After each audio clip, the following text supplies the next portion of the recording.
आज चाहिँ हामी मकै भाँचिरहेछौँ है। मेरो बारीको खेतलाहरू मामा बहिनीहरू 100 बजे हुन्छ।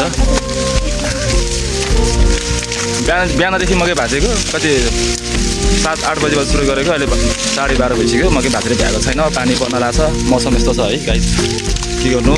हाम्रो गाउँघरको यस्तै हो, खेती गरेर खानै पर्यो। अलिअलि खेती उब्जन नगरेखेरि खान नपाउने छैन। मकै पनि खासै भएन, पानीले बिगाऱ्यो योपालि। एकदम असारे बर्खा लाग्यो, त्यो भएर मकै पनि बिग्रियो। मल्ची भयो क्या हो बारी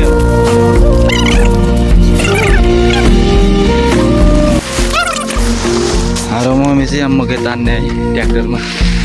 हामी चाहिँ मकै भाँच्दै ओसार्दै हाल्ने। लगभग जग्गा पनि छ कि, फेरि 14-15 कट्ठा जग्गामा मकै लगाएको। जम्मा यति निस्क्यो यार। यसपालि मकै बिग्रियो है हाम्रो साथी हो। मकै बिग्रियो बर्खा लागेर,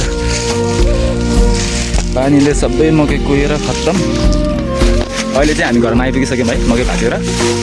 ट्र्याक्टरले मकै झारेर जानु भइसक्यो ट्र्याक्टर पनि। खाजा पनि खाइसक्यौँ हामीले है। खाजा खाएको भिडियो चाहिँ मैले बनाएन, फेरि कोही अहिले एकदम लजाउने हालेको छन् कि बहिनीहरू बजीहरू लजाउनुहुन्छ भयो भनेर खाजा खाएको भिडियो चाहिँ बनाएन मैले है गाइस।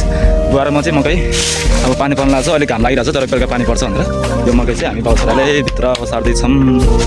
बुवाले मकै हाल्दै म दिदीको ओसार्दैछु है। मकै भित्र लाँदैछु, पानी पर्यो भने बिजोग हुन्छ है।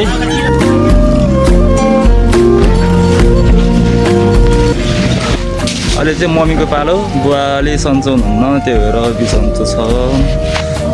बुवा आराम गर्दै, म चाहिँ बिहानदेखि गरेँ। मम्मी फेरि मम्मीको पालो। यो चाहिँ मेरो home, this is my home. कस्तो छ मेरो। तब छिटो हाल्नु न, बुवालाई छिटो हाल्नु भएको थियो त। गाइस बाई, यति नै मेरो आजको भिडियो। काट्दैछु दिन घनेर, आउने दिनहरू भुलेर, खास र दौरा गर्दैमा सम्झना डाली डालीमा।